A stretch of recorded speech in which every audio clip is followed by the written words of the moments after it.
Buen día, Agustín, Guadalupe, buen día a la audiencia. Bueno, Buen día. se vio como una frustración. ¿Qué le pasa a la política que, por ejemplo, temas como este que para la ciudadanía serían muy bien vistos, la política no logra consensos? Bueno, es increíble cómo uno escucha, Agustín, las excusas que algunos plantean. ¿No? Ayer escuchaba excusas de algunos que decían, ¿y la presunción de inocencia? Yo le decía, y les daba un ejemplo, ¿no? Hoy cuando hay un ciudadano, por ejemplo, acusado en un trabajo por acoso sexual, acoso laboral, y lo decía con esta crudeza, Agustín, inclusive denunciados, ¿no? Son separados de sus lugares de trabajo. Ese ciudadano no podría reclamar que por presunción de inocencia no lo separen de su lugar de trabajo, o un taxista que le piden antecedentes o prácticamente un ADN para manejar un taxi. Ahí no habría defensores de esos casos. No solamente, Pero, no solamente se aplicaría la separación del lugar, o se aplica en realidad la separación de ese lugar, sino que tampoco hay defensores que argumenten sobre la presunción de inocencia para esos casos que acabas de mencionar. sí, claro, y yo también daba el ejemplo, por ejemplo, de Lula da Silva, ¿no? Lula da Sí. Silva promovió en su momento, de hecho hasta firmó la promoción de lo que fue la implementación de ficha limpia, condena en primera instancia, ratificada en segunda instancia, sin necesidad de llegar a la Corte Suprema. Y luego él tuvo un proceso judicial después de aquello, tuvo un proceso judicial, finalmente fue declarado inocente. Bueno, algo que le puede ocurrir a cualquier ciudadano. Lo que pasa es que, claro, la corporación política lo que hace es tomar un caso, dos, tres, cuatro en particular y en el nombre de la proscripción política, digamos, decir no, ficha limpia no. Yo creo que ficha limpia sí, corresponde, porque eso de alguna manera también es, de alguna manera hace suponer, por lo menos, que la clase política está tomando nota de que estamos en un reseteo de la política a nivel nacional y que hay mayorías silenciosas que están esperando que de alguna manera la clase política desista de ciertos privilegios.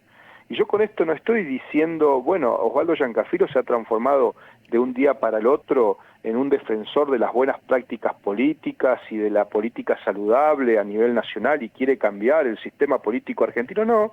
Simplemente lo que estamos diciendo es que han ocurrido casos en la Argentina, tenemos por ejemplo el de un senador nacional que en ejercicio tuvo una condena por abuso sexual, de hecho está actualmente purgando cárcel, y sin embargo había ya tenido de alguna manera un fallo en su contra, sin embargo había seguido en su rol de senador, o sea, usufructuó su rol de senador, aun cuando ya tenía un fallo en contra por un delito de violación que posteriormente fue ratificado y de hecho hoy está cumpliendo cárcel. Entonces digo, aquí no hay que supeditar el análisis a un caso en particular. Ficha limpia es un proyecto que tiene que analizar un poder del Estado, que es el legislativo, en este caso diputados y senadores. Se plantea que aquellos ciudadanos que tengan una condena en primera instancia, ratificados luego en una segunda instancia, no puedan ser candidatos. Y me parece que esa regla de juego para las elecciones está bien, que así sea, así que espero que si no es la semana que viene, si es que tenemos sesiones extraordinarias y hay un llamado del Ejecutivo, ficha limpia pueda ser tratado. La versión que tengo también es que no aprobar ficha limpia sería traería como consecuencia, traería como derivación que continúe activa en la política Cristina Fernández de Kirchner. Y eso en términos políticos o electorales sería conveniente para, digamos, para quien hoy ostenta digamos, la mayoría, digamos, dentro del electorado, sencillamente porque permitiría quizás poner como referencia de la oposición a una figura que tiene un techo muy bajo, con pocas posibilidades de crecimiento. ¿Se comparte esta idea? ¿Cómo lo visualiza, Waldo? Sí, que pueda estar en el radar del oficialismo eso puede ser, Agustín. No voy a decir que no. Eh, el punto es que en ambos casos está mal. O sea, está mal la especulación política de aquellos que pueden ser Ojo, adherentes. no estoy diciendo que esté bien, estoy diciendo que este el argumento que explica Claro, algunas no, ausencias. no, sí, entiendo, lo entiendo, entiendo cómo lo planteas. Digo que en ambos casos está mal la especulación política. ¿Por qué pasa? Del otro lado, ¿qué te dicen? No, ficha limpia, lo que están buscando es proscribir a determinada candidata o posible candidata. Y del otro lado hay algunos que dicen, che, pero quizás nos conviene que Cristina sea candidata.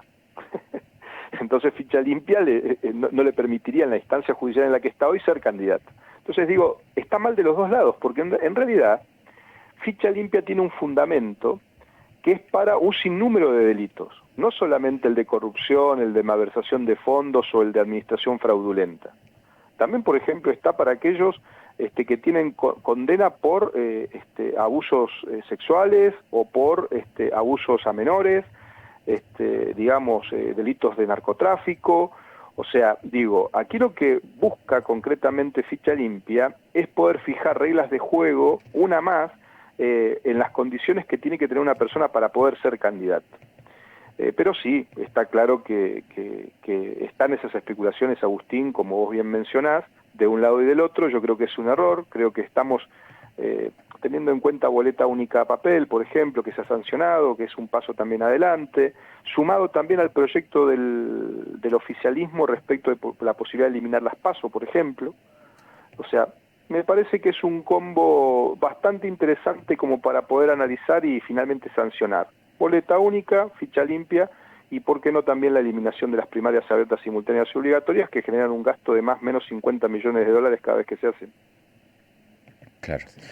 ¿Y qué va a pasar la semana que viene entonces si el cuadro de situaciones que acabas de describir? ¿Va a haber sesión legislativa? ¿Y qué va a pasar en el Senado? Yo sé que me va a decir, no, bueno, esa Cámara no la integro, pero sí podrías trasladarnos cuál es tu impresión respecto a lo que podría llegar a ocurrir también allí.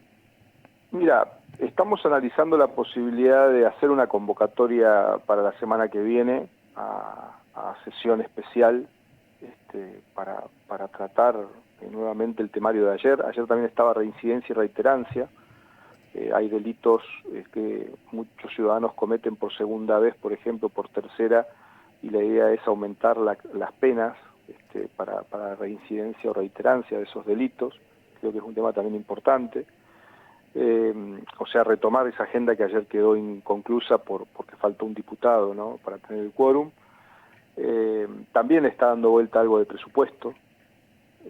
Digamos, no está agotada todavía esa posibilidad, más allá de que es extrema porque no hay dictamen todavía de la comisión, pero bueno, también el cuerpo se puede constituir en comisión mientras llevas adelante la sesión y finalmente podés llegar a tratar y sacar el presupuesto. Creo que es importante que la Argentina tenga presupuesto y no uno prorrogado del 2023 sobre el 2024 como viene ocurriendo, porque eso trae grandes trastornos.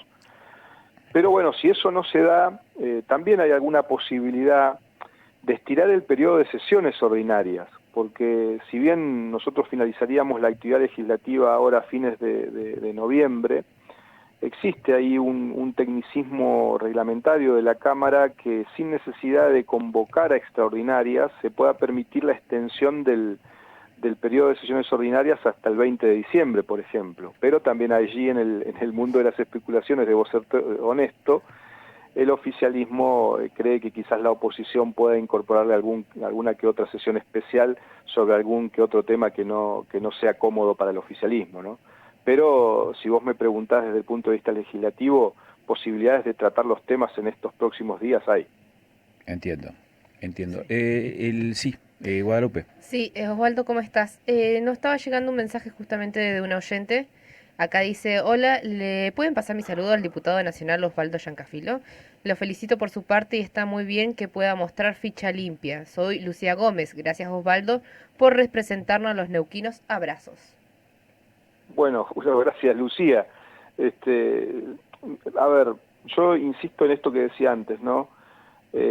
Creo que nosotros estamos en un momento de reseteo de la política y me parece que la mayoría silenciosa lo que está pidiendo es que la clase política esté más cerca justamente de aquellas cosas que pasan naturalmente en cualquier oficio, en cualquier profesión o en la diaria de la gente, ¿no? Que esos privilegios que muchas veces se denominan que tiene la política no ocurran, ¿no? Y me parece que el acompañamiento a un proyecto que, quiero decirlo claramente, no soy autor del proyecto de Ficha Limpia, es un proyecto que tiene por lo menos 10 años. Bueno, Agustín, yo calculo que lo has tratado muchas veces, vos, Sí, Guadalupe, claro. seguramente Sí. también. No es que es de ahora, es un proyecto que tiene muchos años. Y a mí me pareció que de los 3 dictámenes que estaban, me parecía que el que planteaba una condena de primera instancia ratificada en una segunda instancia, ya yendo a una Cámara de Apelaciones, me parecía correcto, y esas generales me parece que son aplicables a la política como son aplicables a otros sectores de la sociedad, ¿no? Así que por eso mi acompañamiento. Osvaldo, ¿por qué crees que se da esto en el ámbito político, no?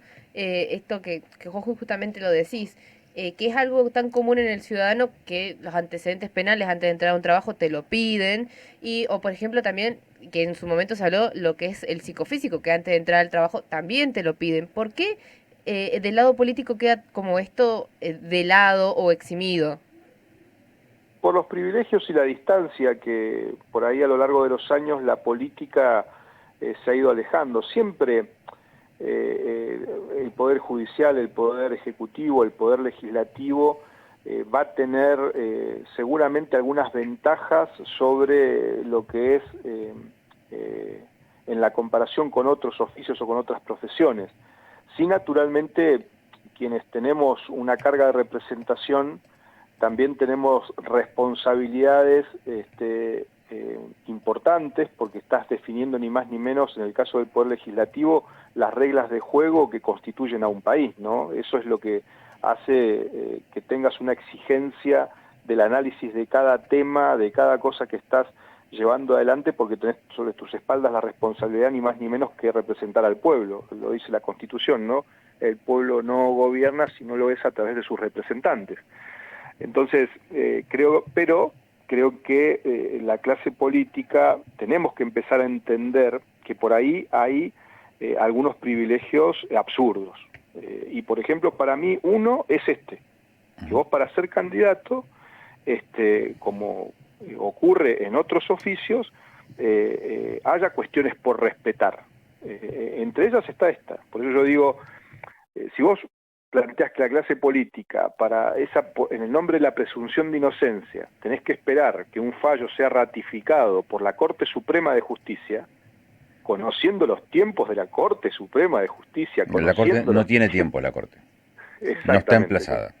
así es, no tiene tiempos. Entonces, creo que le hace bien a la democracia argentina, me parece, y es saludable para el sistema, que un ciudadano que pretende ser candidato sepa previamente que para hacerlo, si tiene una condena de primera instancia ratificada en una segunda instancia o en una Cámara de Apelaciones, no puede ser candidato. Es bastante simple de entender el tema. Lo que pasa que, como bien decía Agustín, esa especulación política que existe de un lado sobre un dirigente o una dirigente suele ocurrir en la Argentina, y el debate se da en torno a eso, y me parece que el debate es un poquito más profundo que eso.